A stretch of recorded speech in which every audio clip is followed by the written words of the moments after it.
สงวนอาชีพไว้ให้พลเมืองลาวถึงข่าวต้องค้นคว้าพิจารณาคืนการสงวนบางอาชีพไว้เฉพาะพลเมืองลาวซึ่งเป็นหัวใจสำคัญในการส่งเสริมเวียกเฮ็ดงานทำภายในประเทศและสร้างเศรษฐกิจแห่งชาติร่วมต้นอยู่ภายใต้การพิจารณาอย่างใกล้ชิดอีกครั้ง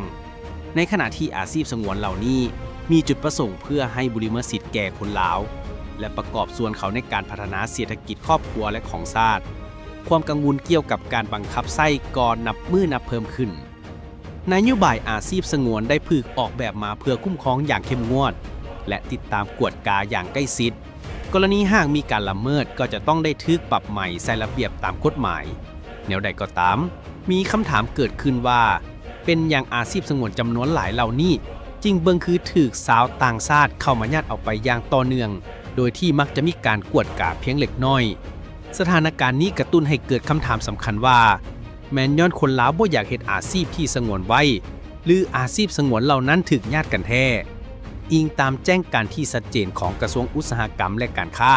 ฉบับเลขที่1328 อขทคบลงวันที่13 กรกฎาคม 2015ได้ระบุไว้อย่างชัดเจนว่ามีถึง37อาชีพที่ถูกสงวนไว้เฉพาะพลเมืองลาวคนต่างประเทศที่ดำเนินธุรกิจอยู่สปป.ลาวแม้นถูกห้ามอย่างเด็ดขาดในการดำเนินธุรกิจดังกล่าวเหล่านั้นโดยรวมแล้วอาชีพสงวนทั้ง37อาชีพนี้ถือว่าสามารถสร้างรายได้เพียงพอให้ผู้ประกอบการพอที่จะลืมตาอ้าปากได้